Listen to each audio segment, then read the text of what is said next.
I am Dynasty Outhouse, and I have a trading problem. And I'm Brian Haar, and I also have a trading problem. Welcome, everybody, to session 27 of the Trade Addicts podcast. A crazy week 4 has come and gone. Many points scored, and I am happy to say that hashtag team wide receiver is alive and well again after a poor last year. It's feeling good. I feel whole again, being able to actually root for the people I enjoy scoring points. Yeah, definitely, man. Wide receivers are back. Yes. All right. But first, we're not going to talk about wide receivers. We're going to talk about a graveyard. Let's talk about tight ends. Oh, my word. This week, let's run down the list and then we'll talk about them. OJ Howard sprained MCL, Jake Butt torn ACL, Tyler Eifert's foot now faces the wrong direction, and Will Disley broke his knee. Yeah, all of that in 1 week. Tight ends kind of sucked in the first place. It's so much worse now. OJ Howard, MCL out 2 to 4 weeks. This is supposedly very similar to what Evan Engram did to himself. OJ Howard, to use a word, is lucky. The Bucks are on a bye week this week, so you won't be without him for all of those weeks. And I see some of that situation leads into your buys later on, but let's not get too ahead of ourselves. Jake Butt tore his ACL, which makes me super sad because I was all in on him last year as a stash and was super excited that it seems like he was actually producing a bit and getting more into the system. And then his other leg that he had to rest all of last year from sucks. Not really. Yeah, no, that one definitely hurts. Both of these do. I mean, all of these do. Yeah. Like you said, the tight end position's just not that great overall, anyways. And then you add these four to the guys that have already been hurt this year. Henry went down in the offseason, and there's just tons of tight ends that are struggling with injuries. Gronk has Gronk's banged a up. little gimpy. Yep. So and Jordan Reed's healthy, so who knew? Right, first time in like 5 years he's been healthy. All right, Tyler Eifert. Yeah, man, did you see? That was gross. Yeah, that was horrible. Okay, so let's talk about this for a little second. Tyler Kroft or CJ Uzoma? Who do you think's the guy? I think it's Uzoma. Yeah. Right, going into the season, I had Kroft everywhere because he was the guy last year, and Uzoma was still on the team, but Uzoma looks better than Kroft does in every facet of the game. So I think I have to change my tune. Yeah, same here. I definitely like him better than Kroft at this point. I think Kroft has been serviceable, in the times that he's filled in for Eifert with all of the different injuries that Tyler Eifert has gone through over the last couple of years. But yeah, CJ seems, he seems a little more explosive. He's getting the opportunities too. He's seeing a lot more of the field than Kroft is right now. So that situation will be one to keep an eye on. But yeah, I'm with you. I think right now he's the guy. All right, and Will Disley, rest in peace. It was short lived. Yeah. Nick Vannett. I was never that big of a fan of him in the first place. It's the same reason you were drafting him before the season started. There's no one else. Yeah. Brandon Marshall isn't a red zone target. Jerron Brown is unfortunately not being used, even though I was a fan of him, hoping he became a thing. Not happening. So maybe Nick Vannett gets some red zone targets. I wouldn't be happy to be trotting him out there as my starting tight end, but you got to do what you got to do, I guess. Let's say I wouldn't be looking to buy Nick Vannett right now. Yeah, I'm sorry, dude. Yeah. I don't know what that is. That's alerts on my. I apologize on that one. Lack of professionalism. I can't. I don't think there's anything I can do about that. I don't hear anything if your thing's beeping, if that's what you're talking about. Like if you're getting notifications or something, I don't hear it. Oh, okay. Yeah, it's beeping in my headset. That's why that's why I was saying that. I'm sorry. I thought that's what you were talking about. So okay. So anyways, yeah, the other guy that you want to look out for here is Ed Dickson. I think he's probably not going to Last I saw, it looks like he's going to debut with the Seahawks in Week 8. So Well, yeah, there's he still was IR'd in the beginning of the season, so he right, needs to be out for a while. right. So there's still several weeks to wait on that. But we'll have to see how that shakes out moving forward too. He might be, if Van Nett doesn't do anything over the next couple of weeks, um, then he may be a guy to just have in the back of your mind too if you're Yeah. really, really desperate at tight end. Sure, because he was somewhat serviceable when Greg Olson was out last year. Yeah, for sure. He had a couple actually pretty big games. Yeah. So yeah, just a guy to Yeah. keep in the back of your head. If you're really struggling, you might be able to grab him right before he comes back into the lineup.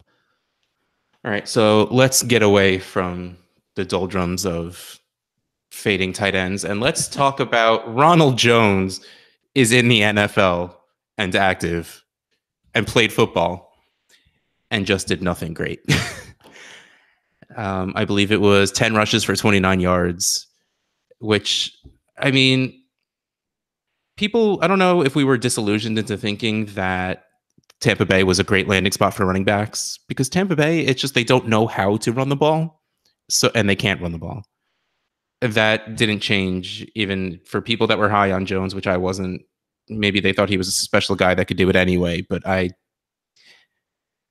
don't even know what to say. I mean, do you care about Ronald Jones? I mean, I was never as high on him as a lot of folks. This is pretty much. I mean, his game on Sunday was pretty much status quo, right? I mean, that's what he did in the preseason too. 2 point something yards per carry. I mean, he wasn't a world beater in the preseason. And like I said, pretty much status quo. Although Peyton Barber's not doing anything either, and like you said, they're just not that offensive line hasn't been able to open holes, or these guys aren't seeing the holes that they are opening. So it's just kind of been a cluster down there to start the year. I mean, it's early. That's his first game in the National Football League from a regular season standpoint. So, is there time? Yeah, there's time. And if you believed in the talent before, you're not going to get anything for him on the trade market. I'll tell you that right now. But I mean, I saw him go as high as the 102 in a couple of Yeah, leagues. So. that is insane. And yeah, I mean, and so there were a lot of people out there that believed in the talent. I was not one of those. He was a later first guy, I guess, but I wasn't really targeting him anyways in rookie drafts. So, we'll just see what happens with this whole situation with Jones, but it's not looking real great right now. All right, so we're gonna have plenty of Tampa Bay Buccaneers talk a little later, so we're gonna move on. Let's get to the part where we admit that we screwed up. I'm going to go first because I talked about this last week a little bit, and I said I was going to give it a few weeks, and I can't hold back anymore. Ladies and gentlemen, I would love to make amends for Derrick Henry. This man, this gigantic man, has let me down. I'll say it. The Titans looked good last week. I'm sure that's not what they're always going to look like. It's coming together. They tried to run the ball. Henry just doesn't look good. Like, did having DeMarco Murray in front of him really just motivate him that much more that he could run for more than 2.3 yards per carry? And I just made that number up. I don't even know if that's real. But like, I don't know what's going on. I started him week 1 and clearly got nothing out of that. And he's been on my bench ever since. And he's been on like 36% of my benches because I own a lot of him. So if for any reason you people actually listen to what I say and you bought Derrick Henry somewhere in this offseason, I apologize. Yeah, man, this one hurts. The thing that's so surprising for me is the goal line usage. I mean, he's not scoring touchdowns. They're not really even using him down there. They're throwing the ball a lot. I mean, Dion Lewis has 4 touchdowns. Henry has 0. Like, that's shocking to me. I mean, I just did not. I did not see this one coming either. I mean, I don't think I was ever really as high as you were on Henry, but I Hmm. didn't hate the guy. I mean, I thought he was a solid, tough runner, and I thought he was insulated because I just figured, he's such a big back down at the goal line, he's going to get the touches. And he's just not very efficient at all. He doesn't seem to fit with what that offense wants to do. So yeah, I mean this one hurts a lot. I have a couple of shares of Henry. I don't have too many, but I do have a few shares, and um, it's a tough spot to be with him right now because the capital that you probably have in him is more than you're certainly more than you're able to get out of him right now in a deal. So yeah, Henry hurts, man. This one hurts. Hold on, So I just got a DM from Nick at Hulk0423. He says, "What do you think? Receive Mariota and Ebron to trade away Dalton and Alex Collins."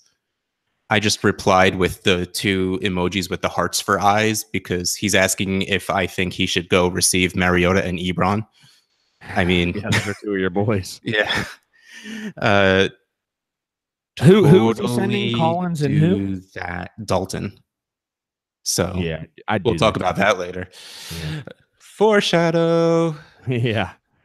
All right, so that just happened. On air advice, even though he'll listen to this tomorrow night. All right. So we made our. No, you didn't make your amends yet. Make your amends. Tell the people Okay. what you did wrong, not just me. Yeah, so one thing you'll notice with me this episode, I'm going quarterback heavy. I don't know why, but the quarterbacks are really sticking out to me right now. So I'm gonna start with my amends, and my make amends is with Case Keenum.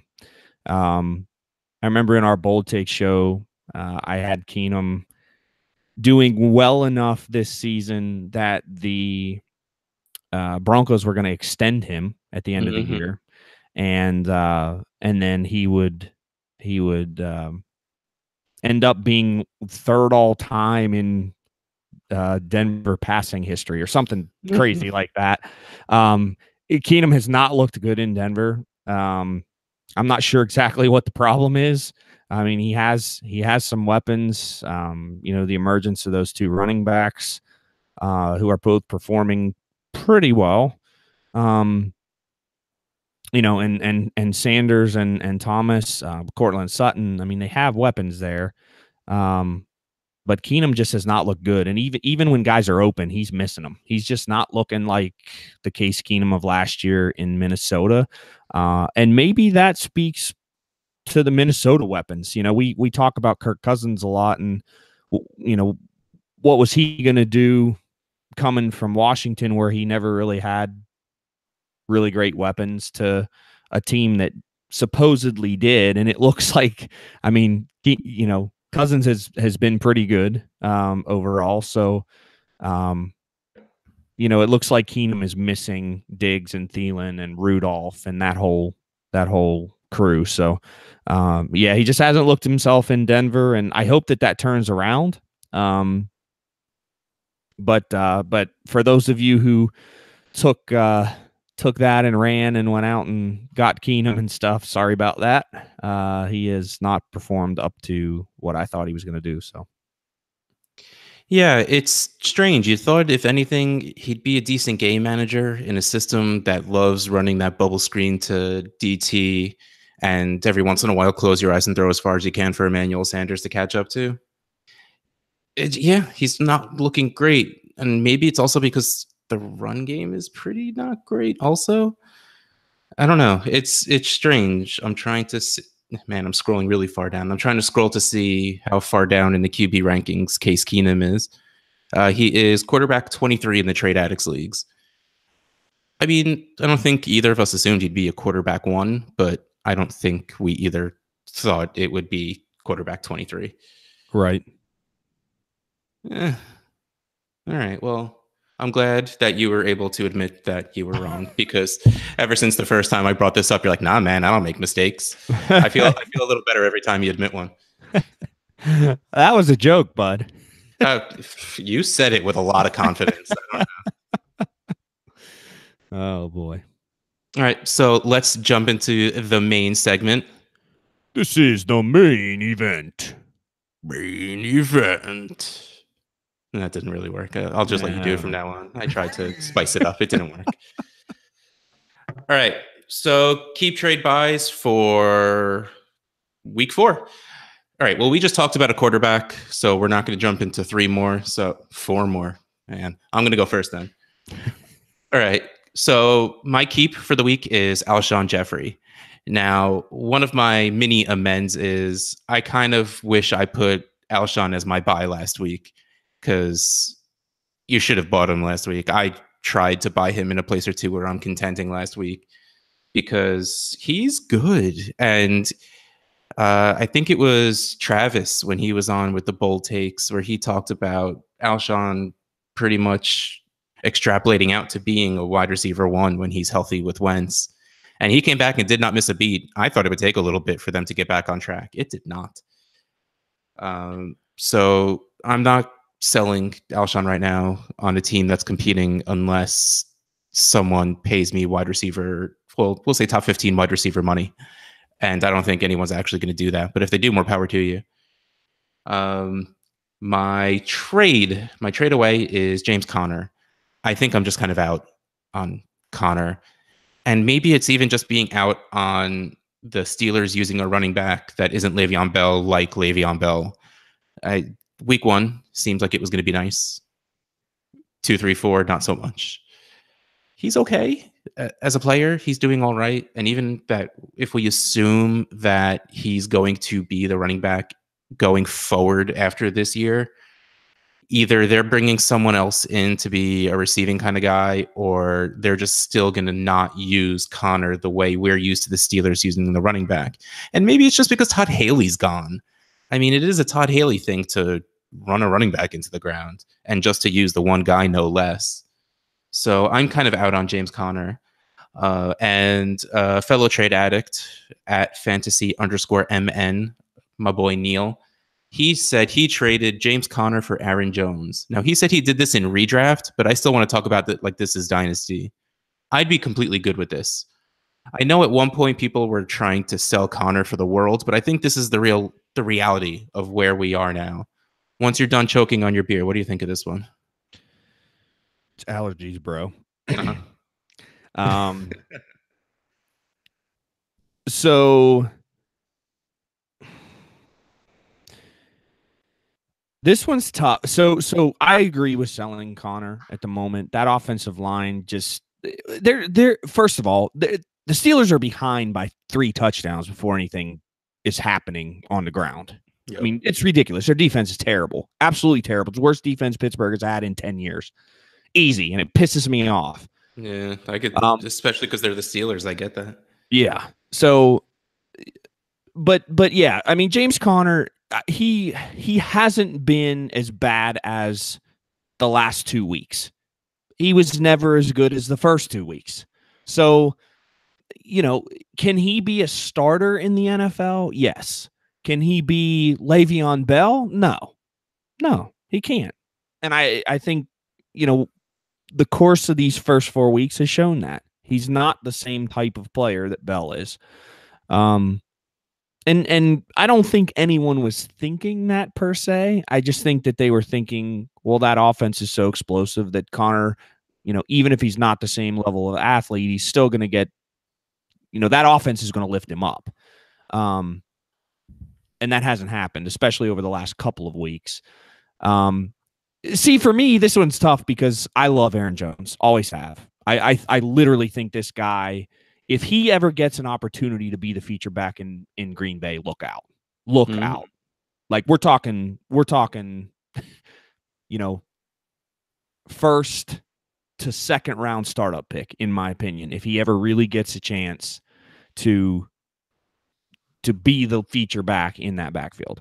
I still get I get the all tingly whenever you say that. And I've said it multiple times, and I've talked about Jones with other guys that I respect in that do the same thing we do, Travis and John and those guys, and they're in on him too. So guys that I respect, and I've formulated my own opinion, but then it kind of checks out with some other guys that I respect.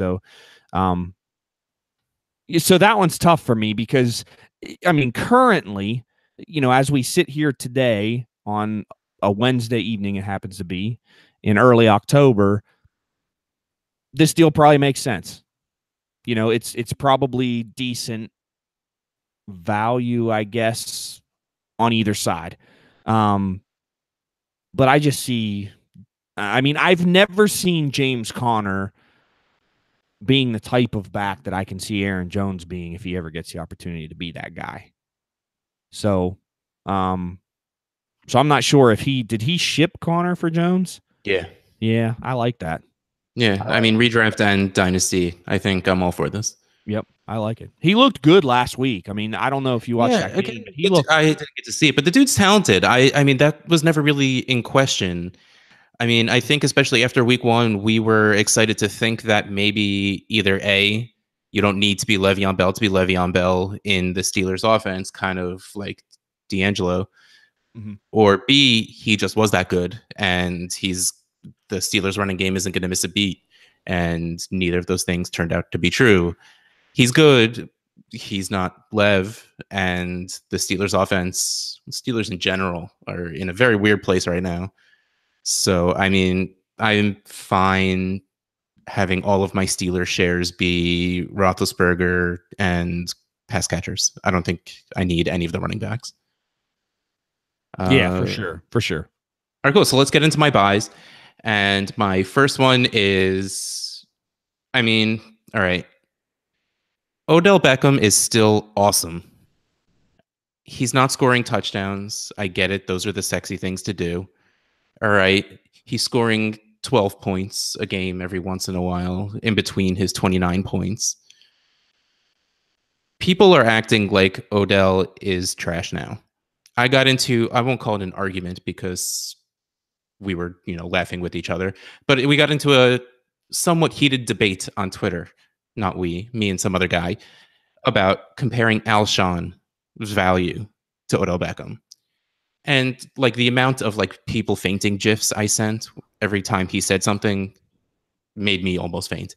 It's just like, come on, man. Like, I get it. Alshon's good. He's in a better offense with a better quarterback. But Odell freaking Beckham. I mean, does he need to make another one-handed catch into the end zone, fighting off defensive pass interference for people to remember how freaking amazing he is? And here's the thing. Eli Manning was never good with Odell Beckham. Eli Manning has been bad for quite a time. And I guess maybe people that don't get to see every game and they just see the Odell highlights don't realize how bad Eli Manning is. But it's been years. I don't know. I know everybody in the New York, New Jersey area is just like, yeah, seriously. So ask someone you know from New Jersey or New York. They'll tell you. And if they tell you that Eli Manning is still good, their only defense will be, oh, yeah, well, he won us those 2 Super Bowls. That don't matter no more. It's been a while. Time to move on.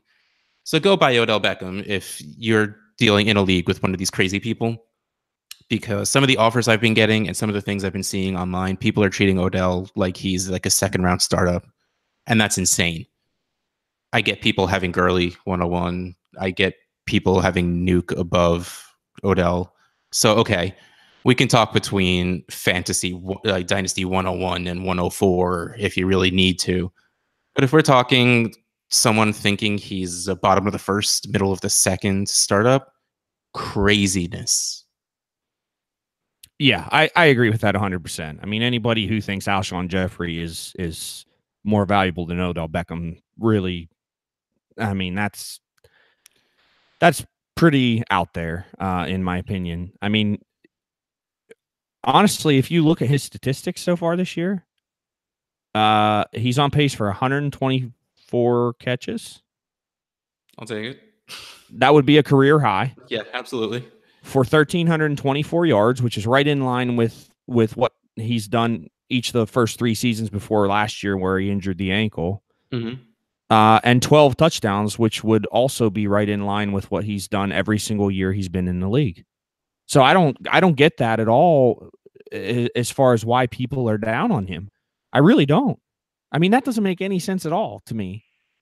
I mean, I think Oh, it's the touchdowns. I'm sorry, I messed the touchdowns up. So he hasn't scored any touchdowns yet. Why are people so okay? So we're gonna rant here for a second. Bring it on. Why the hell are people so fixated on touchdowns? Because they're sexy. They're sexy, and I get it. It's six. Every touchdown is 60 yards, but people act like, I mean, Odell Beckham, like I said, career high. He's on pace right now, and it's only a 4-game pace. So obviously, maintaining that with a terrible quarterback and a horrible offensive line, I get it. But I mean, he's on, even if he slows down, he's on pace to have more receptions than he's ever had in his career. Mm-hmm. Yardage will be right along where it always is. So what you're missing is the touchdowns. Okay, it's the same crap that people do with Julio Jones. I mean, the guy wrecks every week. He wrecks. He has a bad week, it's 15 points. Yeah. I mean, it's just, but God forbid he hasn't caught a touchdown since week 5 last year, so he sucks. He's terrible. Trade him. Like, what the heck, man? What is this? What have you done for me lately, Twitter? I guess so. Well, and to your point, that opens opportunity to buy these guys. I mean, Beckham, good Lord, if you can get him for anything less than top overall dynasty asset prices, you ought to go get him. Absolutely. There you go. All right, so now let's get to my more realistic buys. The Arizona wide receivers not named Larry Fitzgerald. I'm talking about Chad Williams and Christian Kirk. The second Josh Rosen started throwing the ball, these two guys got more valuable. Chad Williams caught a touchdown, a very nice touchdown, and I don't remember if he dropped it or if it was just missed. My mind's kind of blanking, but yeah, almost had 2. And Chad Williams was a stash since, what is he, 2 years in the league now? Or just last year was his rookie year? Last year was his rookie year. Well, 2 years in the league and last year being his rookie year are kind of the same thing anyway. Yeah. So there you go. He was always a stash for me. We were both always Christian Kirk fans. Yeah. These guys, I think, are going by right now, and you could still get away with getting them at a good price. I know it's a best ball league, and I did not have this queued up, but what the hell did I do? I did. It's going to end up being a very early second round, 2019 second, and what was the player? And what was going to end up being a very early 2019 second, and Zay Jones for Christian Kirk. All day. Yeah, and again, best ball. I don't think that changes much in this case. It is super flex, so this year Kirk was probably taken in the early second. Yep.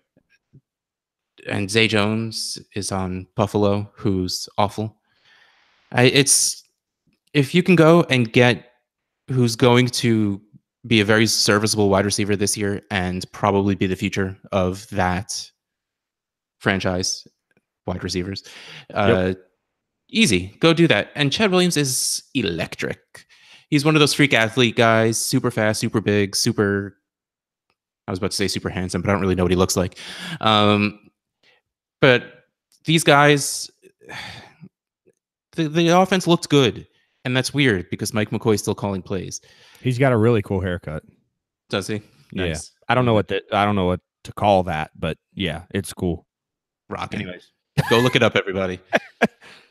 So I'd go buy those guys easy. If you can get Christian Kirk for even a future first, I think I'd be willing to do it. I know this is the wide receiver year coming up, but I know Christian Kirk. I know what he is. I know where he is, and he already has a rapport with that quarterback. I would be willing to sell a future first for him. Chad Williams, honestly, you can probably get him for maybe not a third anymore, but easily a second, I think, and that's something I would easily do all day. Yeah, so I like the idea of the Arizona wide receivers. I definitely like Christian Kirk a lot better than Chad Williams, and I would not pay a second for Chad Williams. I mean, he has 2 catches on the season. Now, one of them was a very nice touchdown. That was he kind of like slid into the end zone and then caught the ball behind him. was a really nice play. And then, like you said, I think he had a drop on another one or a penalty or something that negated another one. But Yeah. yeah, Williams for me isn't a guy that I'm really super high on. Um, and again, I don't think I would pay a second for him, but I probably would pay a third. Kirk, I'm with you all the way. I would pay a first for Kirk at this point. I think, when I watch him play, he looks like an NFL wide receiver that is going to Mm-hmm. be really good. He has 16 receptions on the season so far. And he hasn't really been targeted down the field, which will come, I think, as Josh Rosen continues to sling the ball around. Um, so yeah, I love Kirk. I love the idea of Kirk for sure, and Williams at the right price. So yeah, no, I like that idea for sure. That All right. offense looked much better with Josh Rosen in there than they did Mm. with Sam Bradford. And if Mike McCoy learns how to call an offense, they'll actually be good. Exactly. Well, yeah, and that's one thing that is concerning Yeah. because yeah. All right, so hold on. Let's see what you think of this price. Trade Addicts 3, which is tight end premium, just to bring it up. Chad Williams for Jeff Heuerman? Heuerman? Yeah, I think that's about right. I I think that's about right as far as value goes, at least for right now, especially in tight end premium. With the Jake Butt injury, that boosts. Go ahead, say his name. You can say his name again. Shout. Yeah, Jeff H. Jeff H. How is it pronounced? No idea. Heuerman? Yeah, I don't know either. But yeah, no, that was I think personally, I think that's about right as far as value goes right now. Now, long term, I think I'd rather have Chad Williams. Well, but if you're Dynasty, looking, baby. sure. But if you're competing and you need some tight end help, I can see this trade being a decent one for the side receiving the tight end help too. Mm-hmm. So, all right, man, let's hit up yours. Yeah, so my first keep is Jared Goff. And if you watched the game on Thursday night last week against the Minnesota Vikings, Jared Goff had about as good of a night as you can have. He had a perfect dimes were dropped. They really were. And perfect passer rating, over 400 yards of 400 passing yards, 5 touchdowns. Good grief. And they were every last one of them were pretty throws. I mean,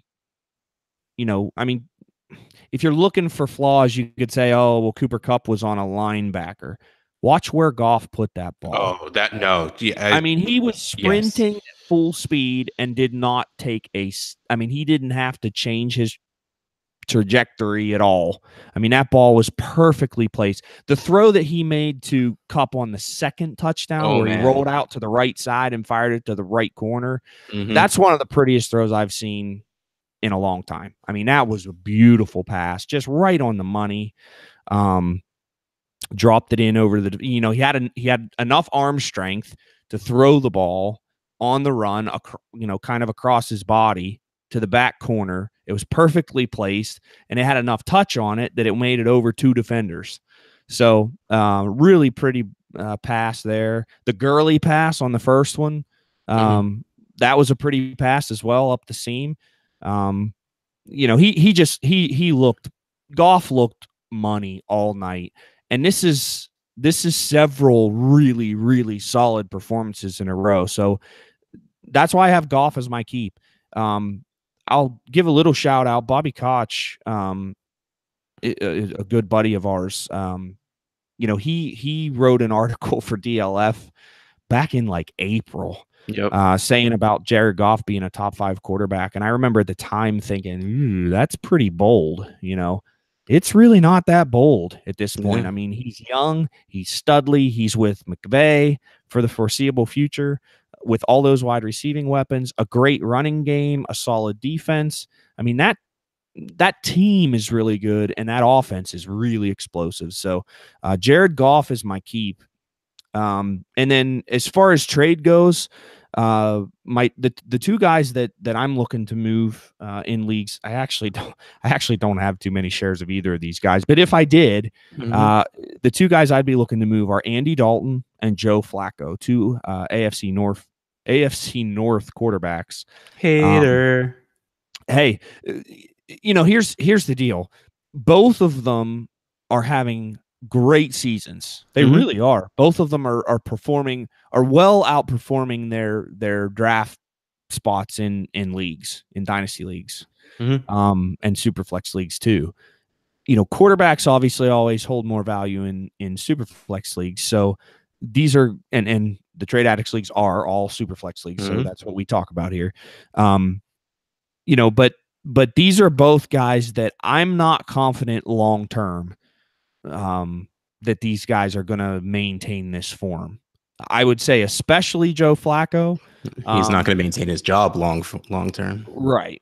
And then Dalton, Dalton is playing well, and he's had times in his career where he's put a run together of, half a season where he's been really, really good. He had the one year where He he was was QB5 that year. right. He was, you're right. But I don't think he's a QB5. I mean, I don't think he's, you know, I don't even know if he's a QB1 at the end of the season. I really don't. Wow. Um, I mean, if he maintains the way he's been playing, maybe so.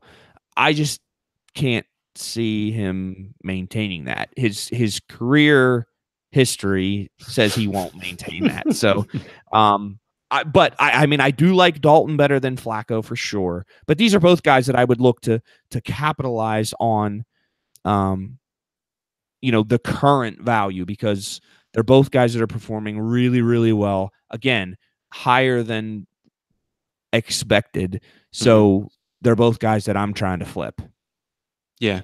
I am sort of on the boat with you on this one. The only thing is Dalton has looked good and he does well when his offensive line is playing well and when he has the weapons. Those two things are happening, and he also has a very nice schedule for like the next 5 or 6 games. So I'm not really in a rush to sell Dalton. If I can Yep. get anyone to bite on Flacco, I'm fine shipping out Flacco, especially because we know this job is not his. Will he get a job somewhere else? I mean, probably, but that's like something you do as a risk at the end of a season. Like you go and acquire a quarterback, hoping he gets more valuable because he lands somewhere else, like the Right. Mike Glennon special. Or I tried with AJ McCarron, and that did not work out well. What? Yeah. All Well, right. there's Buffalo for you, right? But yeah, these guys are definitely more valuable now than they were in the beginning, or I should say before the season, because I don't think anyone expected them to be playing as well as they are. And especially the passing game in Baltimore looks pretty good, which is shocking because it hasn't in ever. Yeah, what's strange to me is, I mean, Flacco is known for three things. Throwing the ball really far and having wide receivers good enough to adjust to his poorly thrown deep ball. Throwing the ball really far and getting pass interference calls 50 yards downfield Mm-hmm. is where I was going to go. But yeah, um, and then checking down to running backs and tight ends. Yep. Now he's not really doing that. I mean, the running backs aren't catching the ball like they normally do in Baltimore. I mean, there's some. I mean, Buck Yeah. Allen's getting some, Collins getting a few. And the If he tight ends, turned all of their tight ends into one, it would be decent stats. right. But it just doesn't seem it seems like they're going down the field more than they have in previous seasons. So I think that overall is helping too. I mean, Flacco, nobody's ever questioned his arm strength. The guy's Mm-hmm. got a cannon. So, that's been, and John Brown. I mean, John Brown's been able to stretch the field for them. So Uh, happy that guy's healthy. yeah, for sure. So, but yeah, I just think I don't think long term either of these guys, and especially Flacco, are guys that I'm really got to keep these guys on my roster. No, these Yeah, neither one of definitely these not. guys are making me feel that way. So All right, yeah. I mean, that's what it comes down to. I think if you can get a first for either of these guys, take it and run. Yeah, yeah, and super flex. Yeah, absolutely. Yep, Yeah. All yep. right, so let's hit up your buy. Yeah, so my buy is actually Jameis Winston. And I'm excited to see. I'm excited to see what Jameis can do with this allotment of weapons. Now, he had a similar crew last year. Um, Yeah, and how well did he do the last 5 weeks of the season when he was healthy? yeah. Quarterback So, one? Well, not the quarterback one, a quarterback one. yeah, yeah, and I think Deshaun Jackson is healthy. Chris Godwin has another year under his belt. Mm-hmm. Mike Evans is Mike Evans again. Mm-hmm. Um, so now OJ Howard going down, does that impact Winston? No, not to me. And Mm-hmm. and this is, and I wrote down two guys for buys. I wrote Mm-hmm. Winston and I wrote Cameron Brate. Yep. Um, for whatever reason, well, so Cameron Brate has Jameis Winston to thank for Mm-hmm. signing a $40 million contract Mm-hmm. with Tampa, because if Jameis, we saw how little Brate was used when Ryan Fitzpatrick was the quarterback. Now, obviously, they're going to have to use him now while In the next few Howard's weeks, at out, least. right, with the MCL injury. But for whatever reason, Jameis looks to Brate, and especially in the red zone. So, so I would, if you can get him cheap too, or even off waivers at this point, there might be some leagues that he's, probably not tight end premium leagues, but there's probably some leagues around that Brate is on the waivers. So go get him. I think Jameis stepping back in as a starting quarterback in Tampa is really going to help him. But yeah, I'm excited to see what Winston can do with all these guys healthy. If Fitzmagic can do it, I feel confident that Winston can do it. So, maybe not 450 yards and 8 touchdowns 2 games in a row or something like that. But, I think Winston, he's always been a decent fantasy quarterback. Maybe not as great of a real NFL quarterback Mm-hmm. as far as decision making and different things like that. But, he adds that dimension of being able to run the football, which is, that gives added points on Sundays. So, I want to see what Jameis can do. I hope like heck that he has his head on straight finally. Yeah. I'm not confident in that, but I hope he does, and I hope he's able to take the step that Tampa needs to see to extend him and have him be their franchise quarterback, which is what they drafted him to be. So, yeah, that's where my buys are with Jameis and Cameron Brate. Yeah, I think with Cameron Brate, if you swap him in with that Jeff H trade, then I think that still works. I think a young wide receiver with some upside for. Sorry, got a text message. All right, let's start that again. All right, yeah. So I think with buying Cameron Brate, I think we can go back to that trade with Chad Williams and Jeff H, because we're not trying that one again. That kind of works perfectly the same thing. It's a low end tight end that will produce for you now. Even when OJ Howard is back, Cameron Brate has always still produced. I mean, Howard gets his big splash plays, but like you said, Brate's the safety blanket. That he's the one that Winston looks for. Right. Not sure why, but it is what it is. Just accept it and take advantage. When it comes with Winston, I completely agree with buying, and I think you could do it pretty cheaply now, especially because it didn't seem like he did well when he came in, but he played very well. He just happened to throw 2 picks, one of which wasn't his fault. Yeah. But even like to me, like that's even more of a buying window because people are left with a little bit of a sour taste seeing him play. It's not just like we've waited this long, he's off suspension, I'm not going to sell him now. They saw him screw up a little bit. If you can buy him for, I mean, quarterback 12 to 15 prices, which is probably super realistic, I would absolutely do that because I think he is very capable, both talent and opportunity wise, to be more than that. Yeah, I agree. All right. Awesome. That was our buys, keeps, trades for week 4. Now we're going to move on. We're just going to call this, we're going to step into the Leonard Fournette room because we have a lot of Leonard Fournette talk going A on. Leonard Fournette zone. I said room. I was just trying something new.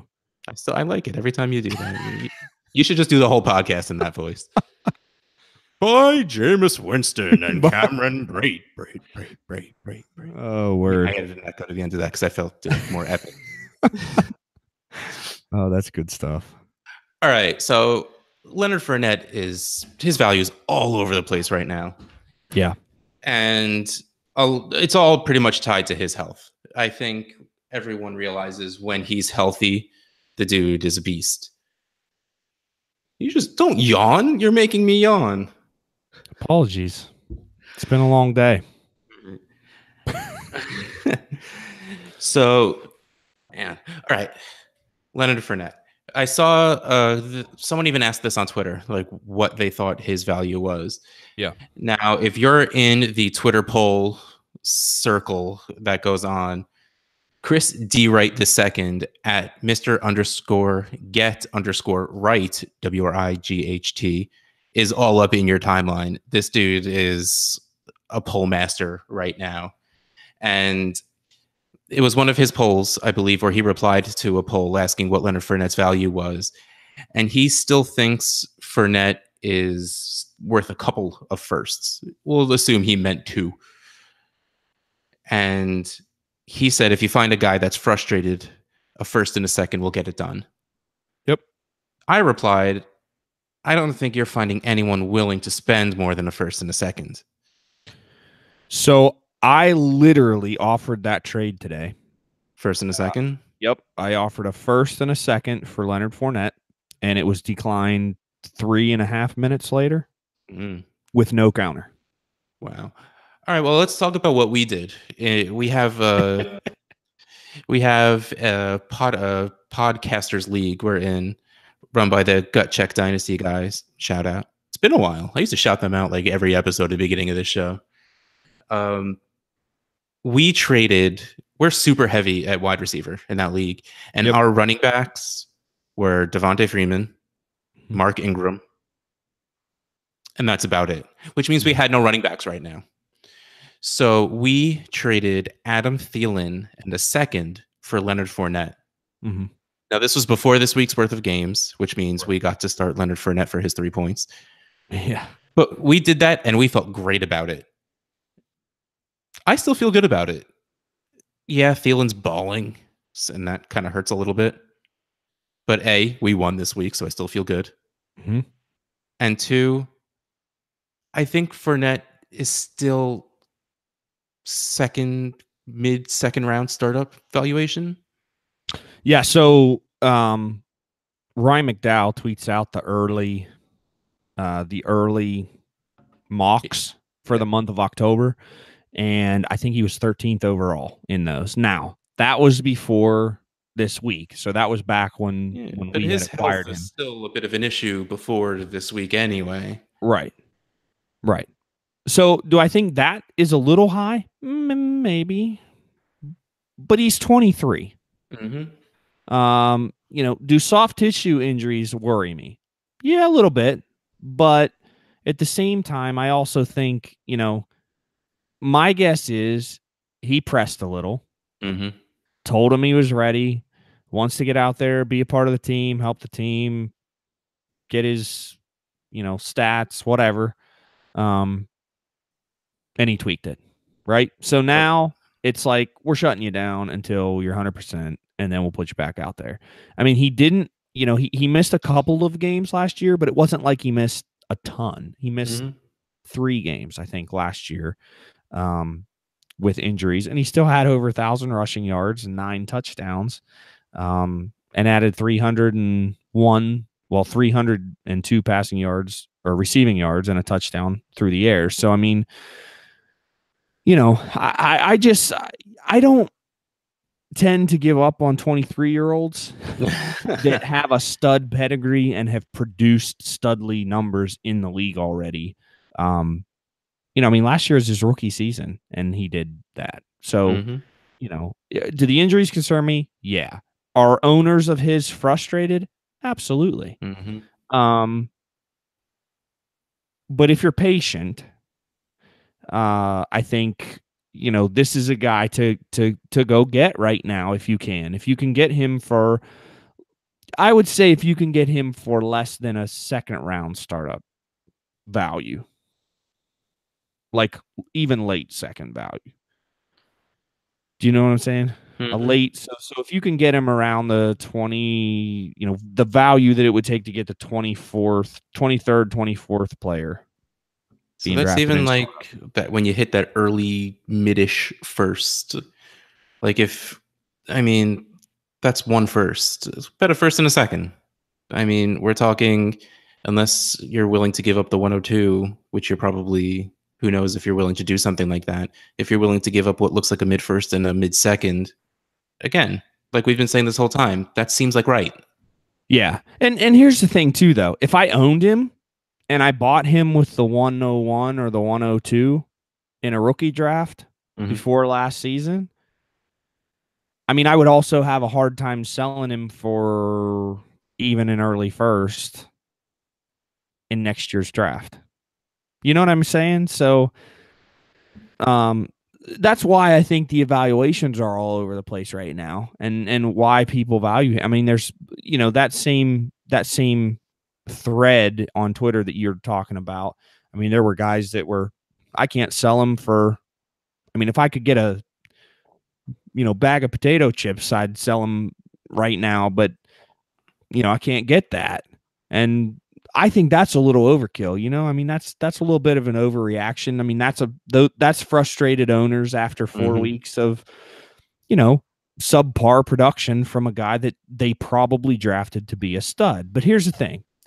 If you drafted him to be a stud and the first 4 weeks of the season he I don't know. He just struggles really, really bad or something. Doesn't produce. That's different to me too than an injury. You know what I'm saying? Mm-hmm.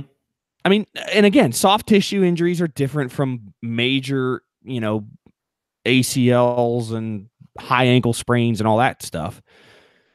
So they're a little more worrisome. But at the same time, like you just got to be patient with guys like this. I mean, In if my you opinion. sold out on Corey Davis because of his hamstring stuff last year, how you feeling right now? Yeah, after what he did this past week.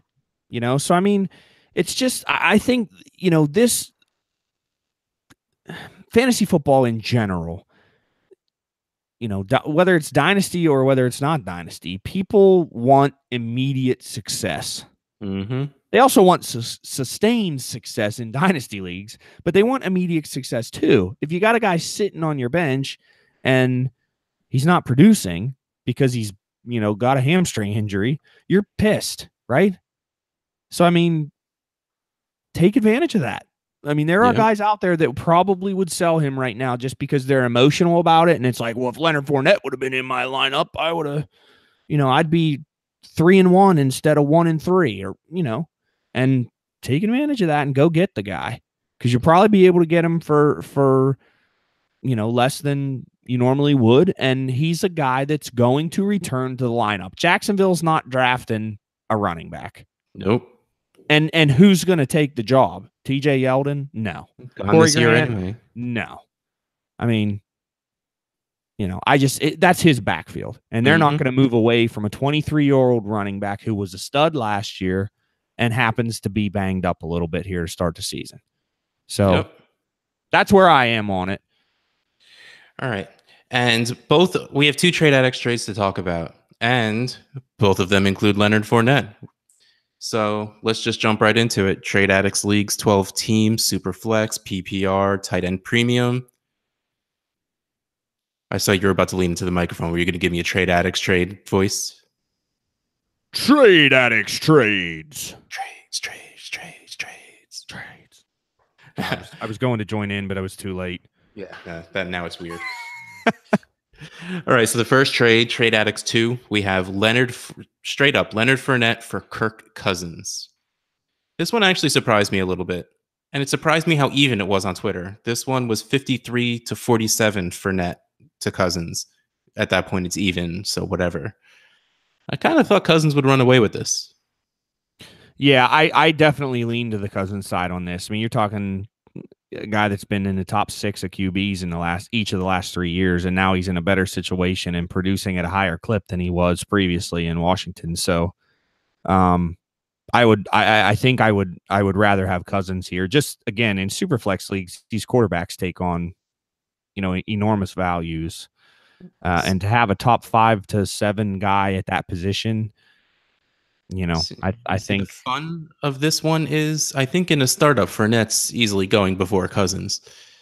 But I think Cousins has more trade value than Fournette right now. Yeah, that's a good point. I think you're probably right. I mean, Fournette is probably going before Cousins, but I do think I still think in superflex leagues that people, especially after the first 2, 3, 4 quarterbacks go, I mean, people will reach out for Aaron Rodgers and Russell Wilson and Deshaun Watson at the beginning of this year, Patrick Mahomes moving forward. Good grief. Those guys are going to go where they probably should go. After that, though, people tend to wait on quarterbacks. They still do, just because it's such a mindset, that late round quarterback stuff, the JJ does and all of that. I mean, that I just think people have that mindset more so now than they used to. So, the middle range guys, the Cousins and the Staffords and the, whoever else is in that range, the Mariotas before this season. Hey. Last game was good. But my point is that those guys typically are drafted behind your running back 7, 8, 9s and your wide receiver 12s. You know what I'm saying? Mm-hmm. But that doesn't mean they're less valuable. And people typically, once they acquire those quarterbacks, like you said, it's harder to trade for a quarterback than it is to maybe trade for a running back in Fournette's range. So I would lean Cousins here personally, but it's not a bad trade. I don't think it's far off value wise. I would lean to the Cousins side just because I value quarterbacks in Superflex league. Yeah, just to throw it out there, I think it was John Hogue of Superflex Super Show fame who said the cheapest you'll ever find a quarterback is in a startup draft. Yeah, for sure. And I'd agree with that. Yeah, so that's why in this trade we both lean Cousins. Not egregious in any way, but lean quarterback over running back just in general. Yep. So this next trade addicts 4 trade again.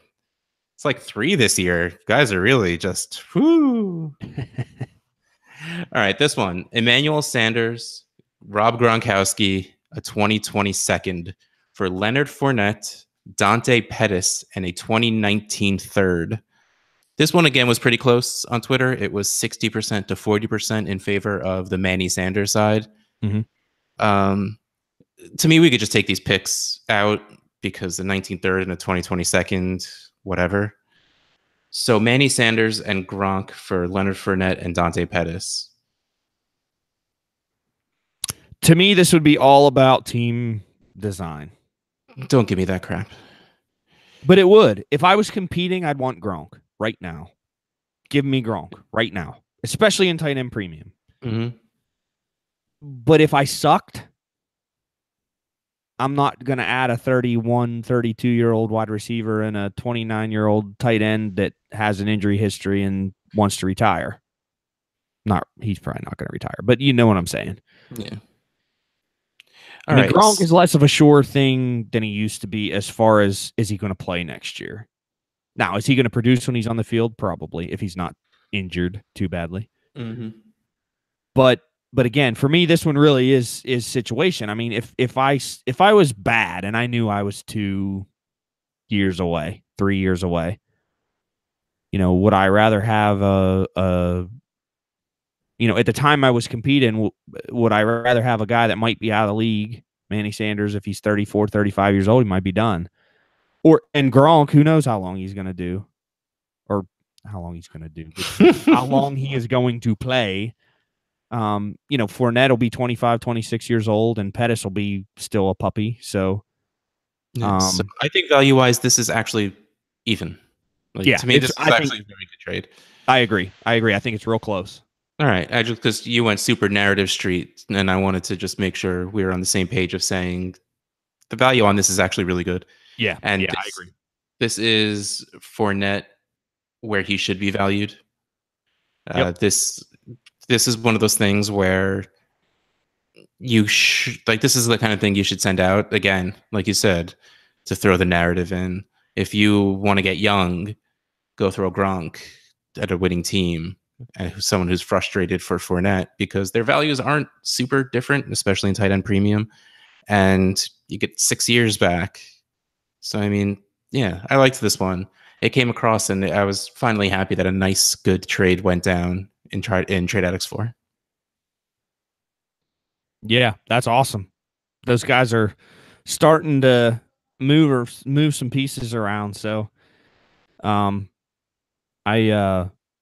doing well in that league.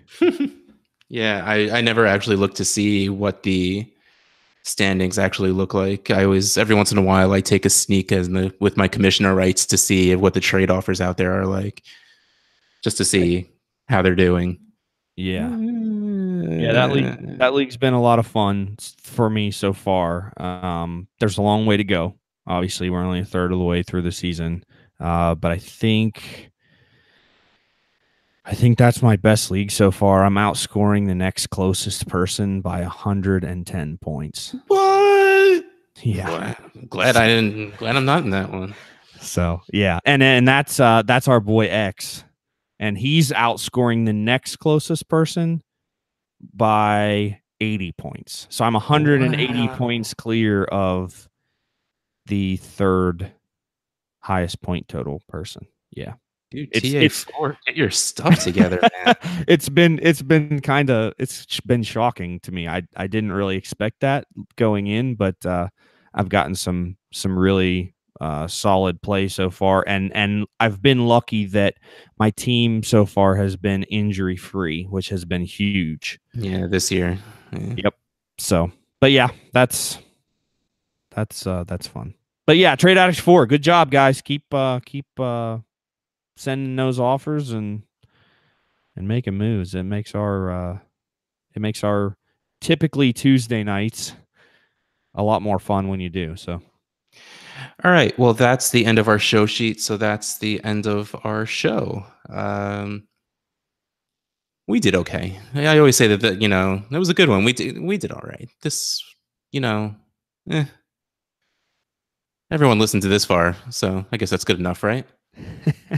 And just a shout out to everybody that does listen. We really do appreciate you guys listening. I said that on Twitter a little bit ago, maybe a week or two ago. We have a really great time doing this, and we would do it if nobody listened, but we really appreciate you guys listening and interacting and, posting the polls and tagging us in chats and polls and discussions on Twitter and all of that stuff. So thank you guys very much. Yeah. And speaking of, shout out to Stoops for running the Trade Addicts podcast account. Thank you, Stoops. Stoops. All right. On that note, I'm sitting here scrolling through Twitter just to see if anything interesting pops up for us to talk about, and I got nothing. So I think on that note, good night, Brian. Night, Outhouse. Later.